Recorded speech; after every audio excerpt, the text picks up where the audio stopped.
Special intensive revision বা SIR প্রক্রিয়া শুরু হওয়ার আগে বিএলওদের শোকজ করল নির্বাচন কমিশন। বিএলওদের শোকজ অর্থাৎ কারণ দর্শাতে নির্দেশ করল নির্বাচন কমিশন। রাজ্যের অন্তত 600 জন অনিচ্ছুক বুথ লেভেল অফিসারকে শোকজ কমিশনের। সূত্রের খবর, অনেকেই বুথ লেভেল অফিসারের কাজ করতে চাইছেন না। এমনই অন্তত 600 জন বিএলওকে কারণ দর্শাতে নির্দেশ দিয়েছে কমিশন। কেন শোকজ? পাল্টা বিবেচনা করতে আবেদন বিএলওদের। শিক্ষকতা করেই কাজ করা যায় না, জানাচ্ছেন অনিচ্ছুক বিএলওদের একটা অংশ। কথা বলবো, আমাদের সঙ্গে রয়েছেন আমাদের প্রতিনিধি রুমা পাল। রুমা, দেখো, রাজনৈতিক চাপের অভিযোগ তুলেছিলেন বিএলওরা, অনেক সমস্যার কথা বলেছিলেন বিএলওরা। এবার ঠিক কি কারণে তারা কাজ করতে অনিচ্ছুক? পাল্টা কমিশন কি নির্দেশ দিল? প্রথমেই বলে রাখি যে এটা কিন্তু বিএলওরা অনেকদিন ধরেই কিন্তু সিও দপ্তর এবং নির্বাচন কমিশনের তারা কিন্তু দৃষ্টি আকর্ষণ করে আসছে এবং সিও দপ্তরে তারা জানিয়েও গেছিল। অন্যদিকে জানিয়ে রাখি যে অনেক বিএলও জানে অনিচ্ছুক বিএলও তারা কিন্তু এই বিএলওর কাজ করতে চাইছে না, তারা কিন্তু শিক্ষক এবং সেক্ষেত্রে তাদের কাছে অবশ্যই এরকম শোকজ নোটিশ যাচ্ছে এবং এখনো পর্যন্ত পাওয়া খবরে অন্তত 600 জনের কাছে এই ধরনের শোকজ নোটিশ গেছে যে কেন তারা এই বিএলওর কাজ করতে চাইছেন না। সেক্ষেত্রে অবশ্য কেন তাদের বিরুদ্ধে ডিসিপ্লিনারি অ্যাকশন নেওয়া হবে না, আর যদি সদুত্তর না মেলে সেক্ষেত্রে তাদের বিরুদ্ধে কিন্তু আইনানুগ ব্যবস্থাও গ্রহণ করতে পারে কমিশন, এমনটাই কিন্তু বলা হচ্ছে। সেক্ষেত্রে বিএলওদের বক্তব্য, যদিও তারা বলছেন যে শিক্ষকরা আবার অনেক ক্ষেত্রে দেখা গেছে যে একটা স্কুলে হয়তো 3-4 জন শিক্ষক রয়েছে বা একজন শিক্ষক রয়েছে, সেক্ষেত্রে তাদেরকেও কিন্তু এই কাজে যেতে হচ্ছে। অন্যদিকে মোবাইল ডেটা নিয়ে তারা প্রশ্ন তুলেছেন যে মোবাইলের নিজস্ব মোবাইল এবং ডেটা ব্যবহার করতে বলা হচ্ছে এবং বিএলওরা যে একেবারে শিক্ষকরা যে বিএলওর কাজ করতে তাদেরকে যে করতেই হবে এমনটা নয় এবং তারা অবশ্যই নির্বাচন কমিশনের এক নির্দেশিকা নিয়েও তারা কথা বলছেন যে সেখানে আছে রীতিমতো যে শিক্ষকদের যে বিএলওদের নিযুক্ত করতে হবে এমনটা নয়। এই সমস্ত প্রশ্ন তুলে কিন্তু তারা বারবার সিও দপ্তরের দৃষ্টি আকর্ষণ করেছেন, নির্বাচন কমিশনের দৃষ্টি আকর্ষণ করেছে এবং তাদের বক্তব্য যে যেহেতু তারা শিক্ষক এবং বিএলওর কাজ করতে তারা অনিচ্ছুক এবং মেডিকেল কিছু তাদের এমার্জেন্সিও রয়েছে, সেক্ষেত্রে তারা কিন্তু কাজ করতে চাইছেন না এবং অন্যদিকে অবশ্যই রাজনৈতিক চাপ রয়েছে। এই বেশ কিছু রয়েছে বিএলও এরকম যারা করতে কাজ চাইছেন না, তাদের বিরুদ্ধেই কিন্তু এই শোকজ নোটিশ পাঠানো হচ্ছে। অন্যদিকে আরও একটা বিষয় বলে রাখি, কমিশন কিন্তু সব সময় বলেছে যে তারা বিএলওদের একদম তাদের যে নিরাপত্তার জন্য কিন্তু কমিশন সবসময় প্রস্তুত রয়েছে। তারা যাতে কোনোভাবে নিরাপত্তাহীনতার বোধ না করে সেক্ষেত্রে কমিশন ব্যবস্থা গ্রহণ করবে এবং যেহেতু নির্বাচন কমিশন বলছে যে তাদেরকে এই বিএলওর কাজ করতে হবে, সেটা কিন্তু তারা করতে বাধ্য। অন্যদিকে এটাও ঠিক যে এখন যেহেতু বিএলওদের দিয়ে এই ধরনের চাপানুতর চলছে, রাজনৈতিক মহলের প্রশ্ন এক এবং কিন্তু নির্বাচন কমিশন বারবার জানাচ্ছে যে তারা কিন্তু নিরাপত্তা দিতে একেবারে বদ্ধপরিকর এবং যেহেতু বিএলওর কিন্তু একটা বড় কাজ, তারা কিন্তু মূল কাণ্ডারি, তারাই মূল কাণ্ডারি, তাদেরই বড় কাজ যে ভোটার লিস্টে কাদের নাম থাকবে কাদের নাম থাকবে না। তুমি আমাদের সঙ্গে থাকো। কেন্দ্রীয় মন্ত্রী এবং বিজেপি সাংসদ সুকান্ত মজুমদার পাল্টা আক্রমণ শানিয়েছেন যে তৃণমূলের ভয়ই কাজ করতে চাইছে না বিএলওরা। কি বলেছেন দেখুন। যেটা মনে হচ্ছে শিক্ষক মহাশয়রা, যারা শিক্ষক শিক্ষিকারা যারা এই বিএলওর কাজ করতে চাইছেন না, মূলত এটা হচ্ছে অসুরক্ষাজনিত। অর্থাৎ তৃণমূল কংগ্রেসের বিভিন্ন নেতৃত্ব যেভাবে হম্বিতম্বি এবং ভয় দেখানোর কাজ করেছে, এই ভয় দেখানোর ফলে অনেকেই এই বিএলওর কাজ করতে চাইছেন না।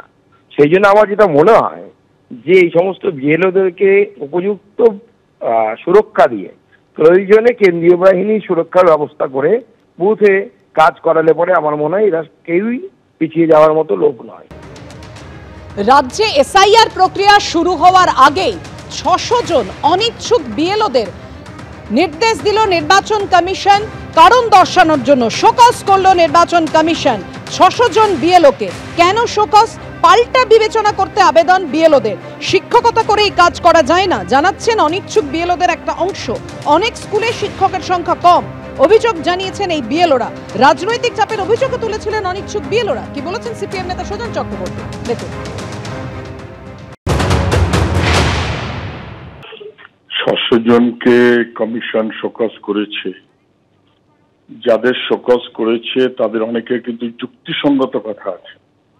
তাদের মোবাইলটা কিভাবে ইউজড হবে, শাসক দল তারা যেভাবে চাপ দিচ্ছে সেইভাবে নিরপেক্ষ কাজের সুযোগ কি থাকবে, এবং শাসক দল এমনভাবেই একটা আমাদের রাজ্যের এমনভাবেই সবটা করতে চাইছে যেটা অনেক ক্ষেত্রে নীতি নিয়মের বাইরে। ফলে এই হোল প্রেশারটা কি করে নেবে যখন রাজ্য এবং নির্বাচন কমিশন দুজনেই পলিটিক্যাল অ্যাঙ্গেল থেকে মূলত চলছে। সরকার সুস্থ, স্বাভাবিক, ন্যাচারাল একটা ভোটার লিস্ট যেখানে প্রত্যেকটি নাগরিকের যারা অধিকার সম্পন্ন যোগ্য তাদের নাম যাতে থাকে। এর বিরুদ্ধে বিজেপি তৃণমূল দুজনেই নানান রকম তালগোল পাকাচ্ছে। বিএলওরা যে আবেদন জানিয়েছেন যে তাদের বিষয়টি বিবেচনা করে দেখা হোক এবং কেন কারণ দর্শাতে শোকজ করল নির্বাচন কমিশন সেটা বিবেচনা করা হোক। নির্বাচন কমিশন সূত্রে কি খবর পাওয়া যাচ্ছে রুমা? দেখো, প্রথমেই বলে রাখি, কিন্তু আজকে এসআইআর নিয়েই বৈঠক রয়েছে দিল্লিতে। সেটা নির্বাচন কমিশনের ফুল বেঞ্চ কিন্তু এই বৈঠকে সামিল, এবং অন্যদিকে অবশ্য সমস্ত রাজ্যের সিইওদের কিন্তু এই বৈঠকে ডাকা হয়েছে। দুদিনের এই বৈঠক। অবশ্যই এই বৈঠকে প্রথমত উঠে আসবে যে এসআইআর এর প্রস্তুতি চূড়ান্ত পর্যায়ে হয়েছে কিনা, এবং অন্যদিকে আরও একটি বিষয় যেটা এই রাজ্যের নিরিখে 2002 থেকে 2025 সালে যে ভোটার লিস্ট ম্যাপিংয়ের কাজ চলছিল সেটা কোন জেলায় কতটা করা সম্ভব হয়েছে। অন্যদিকে এটাও ঠিক, বিএলওদের প্রসঙ্গ তো অবশ্যই উঠবে, কারণ বিএলওদের নিয়ে কিছু রাজনৈতিকভাবে অভিযোগও আসছিল। সেই অভিযোগের ক্ষেত্রে কিন্তু সিও দপ্তর থেকে সেই রিপোর্ট সংশ্লিষ্ট জেলা থেকে চেয়েছিল। অন্যদিকে আবার দেখা যাচ্ছে যে অনিচ্ছুক বিএলওরা তারা কাজ করতে চাইছেন না, তাদের আবার শোকজ করা হচ্ছে।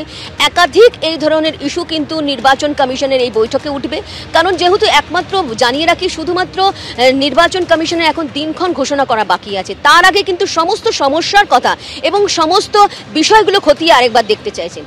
একটা বিষয় উল্লেখ করি, দেখো 2002 থেকে 2025 সালে ভোটার লিস্টে যে ম্যাপিংয়ের কাজ চলছিল সেক্ষেত্রে কিন্তু যা জানা যাচ্ছে উত্তর 24 পরগনার ক্ষেত্রে অনেকটাই কম ম্যাপিংয়ের কাজ মানে শেষ হয়েছে, যদিও কিন্তু 41% 2002 থেকে 2025-এ মেলানো সম্ভব হয়েছে। দক্ষিণ 24 পরগনার ক্ষেত্রে সেটা 50% হয়েছে। শুধুমাত্র জলপাইগুড়ি এবং দার্জিলিং সেটা বন্যার কারণে এখনো ম্যাপিং শেষ হয়নি, বিএলওদের অ্যাপের মাধ্যমে কিন্তু পরবর্তীতে করা হচ্ছে। অন্যদিকে ঠিক এইভাবেই কিন্তু নির্বাচন কমিশন এই যে ম্যাপিং করার কাজ, যদিও সিও দপ্তর থেকে বলা হয়েছে এটা ইন্টারনাল বিষয়, এবং এই প্রসেসটা যেহেতু করা হচ্ছে যাতে কাজটা এগিয়ে রাখা যায়। যখন কোনো বিএলও কোনো ভোটারের কাছে যাবে এবং সে তাকে নাম মেলানোর বিষয়টা হবে 2002 থেকে 2025, তাতে কাজের সুবিধা হবে। যাদের নাম থাকবে না অবশ্যই ডকুমেন্টস থেকে তাদের নাম তোলা হবে বা তাদের নাম অবশ্যই অন্তর্ভুক্ত করা হবে। সেক্ষেত্রে অবশ্যই নির্বাচন কমিশন বারবার বলেছে যে কোনো বৈধ ভোটারকে কি বাদ দেওয়া হবে না। কিন্তু এটা ঠিক, এই সমস্ত বিষয় ম্যাপিং থেকে শুরু করে বিএলওদের সমস্যা, আরও অনেক কিছু। আরও একটা বিষয় বলে রাখি, এমিউনিটেশন ফর্ম ছাপানোর বিষয় রয়েছে, কারণ যখনই একদম নোটিফিকেশন জারি হয়ে যাচ্ছে তখন 20 থেকে 30% কিন্তু এমিউনিটেশন ফর্ম ছাপাতে হবে, এবং সেক্ষেত্রে কলকাতায় না কোন সংশ্লিষ্ট জেলায় হবে সেই সমস্ত বিষয় তথ্য কিন্তু আজকের বৈঠকে উঠবে, এবং অবশ্যই একদম এটা চূড়ান্ত বৈঠক, এরপরে কিন্তু দিনক্ষণ ঘোষণা হবে, এমনটাই কিন্তু কমিশন সূত্রের খবর। একদম সেই বৈঠকের দিকে আমাদের নজর রয়েছে। ধন্যবাদ তোমাকে এই মুহূর্তে রুমা। দেখুন, এই নিয়ে অর্থাৎ এই যে বিএলওদের প্রায় 600 জন অনিচ্ছুক বিএলওকে শোকজ করল নির্বাচন কমিশন, এই নিয়ে প্রদেশ কংগ্রেস নেতৃত্বের কি বক্তব্য, কি বলেছেন সৌম্য আইচরায়, রাখবো আপনাদের সামনে। ভুয়ো ভোটার, ডি ভোটার, মৃত ভোটার, জাল ভোটার সব এন্ট্রি করানোর সমস্ত চেষ্টা হবে। ফলে এরা কাজ করতে পারবে না, ভয় পাচ্ছেন। আর কথা না শুনলে হুমকি ধমকি, ট্রান্সফার, তারপরে শাস্তি, এ তো রাজ্য সরকার করবেই। তো এই ভিন্ডিকটিভ অ্যাটিটিউডের মধ্যে সরকার চায় না এখানে নিরপেক্ষভাবে ভোট হোক, তাই গণতন্ত্রকে গলা টিপে ধরবে। তো ফলে চুরিটা শুরু হবে নিচু লেভেল থেকে, বিএলও লেভেল থেকে। তো তাই তারা নিরপেক্ষ যারা হতে চাইছেন তারা কাজ করতে ভয় পাচ্ছেন, এটা অত্যন্ত স্বাভাবিক। এখন নির্বাচন কমিশন শোকজ করে কোনো লাভ হবে বলে আমার জানা নেই। কেউ অবৈধভাবে ভোটার বাদ দিতে চাইছে, আর কেউ অবৈধভাবে ভোটার চোর ভোটার রাখতে চাইছে। নিরপেক্ষ ভোটার বা আসল ভোটার তারা রাখার পক্ষে কেউ নয়। ফলে আমার মনে হয় পুরো ব্যাপারটাকেই রাজ্য সরকারের উপরে চাপ সৃষ্টি করার প্রয়োজন আছে, কারণ কেন তারা কাজ করতে চাইছেন না এটা খতিয়ে দেখতে হবে। শাসক দলের চাপের কাছে নিরপেক্ষ হয়ে কি কাজ করতে পারবে নির্বাচন কমিশন? যখন এই প্রশ্ন তুলছে বিরোধীরা, তখন তৃণমূলের কি বক্তব্য, কি বলেছেন অরূপ চক্রবর্তী? প্রথম কথা, নির্বাচন কমিশনের কোনো এখতিয়ারই নেই মডেল কোড অফ কন্ডাক্ট জারি হওয়ার আগে এই ধরনের শোকজ করার। এটা সম্পূর্ণভাবে সাংবিধানিক পরিপন্থী এক।